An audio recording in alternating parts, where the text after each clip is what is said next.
más del 75% de los impuestos que se recaudan en nuestro país corresponden a IRPF e IVA. El IVA lo paga evidentemente la clase media y baja porque necesita consumir. Una persona de clase alta destina menos porcentaje de su dinero a consumir, una clase media y sobre todo una clase baja destina el 100% de su dinero a consumir, con lo cual va a pagar un 21% de IVA.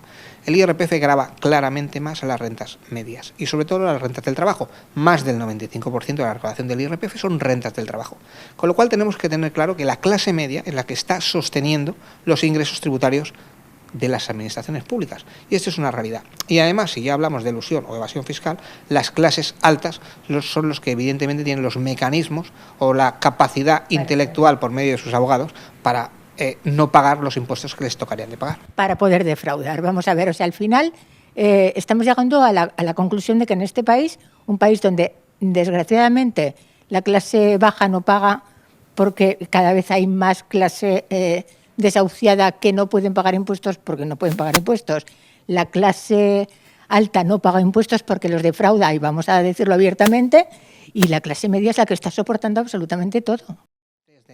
Del siglo XV, en el cual había un problema de déficit recaudatorio, ¿no? Y decía, ¿cómo vamos a hacer? Porque tenemos muchos gastos, palacios, guerras, para incrementar los ingresos. Y el ministro de Finanzas en aquel entonces le decía al rey, usted no tenga problema, incrementamos los impuestos a la renta media. Bueno, pues es que los impuestos ya son muy altos, ¿cómo vamos a incrementárselos más? Pues incrementándoselos más, porque las clases medias, las rentas medias, en el momento que les incrementan los impuestos, aceptan directamente el impuesto y lo que intentan es diversificar o incrementar su capacidad de renta para no ver reducida su capacidad adquisitiva.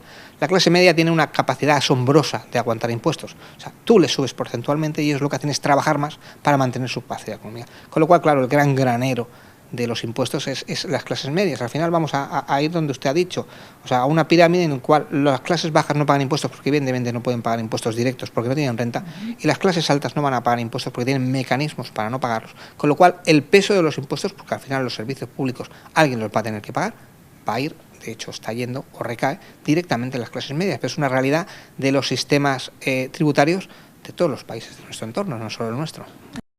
Empresas que consiguieron mediante una reforma laboral tener unos compromisos con sus trabajadores prácticamente nulos, que han conseguido ajustar unos sueldos para sus trabajadores que los han convertido en auténticos trabajadores pobres y que además se llevan el dinero fuera de nuestro país. ¿Lo estoy diciendo bien? Lo está diciendo perfectamente, o sea, está definiéndolo perfectamente. ¿Qué es lo que pasa?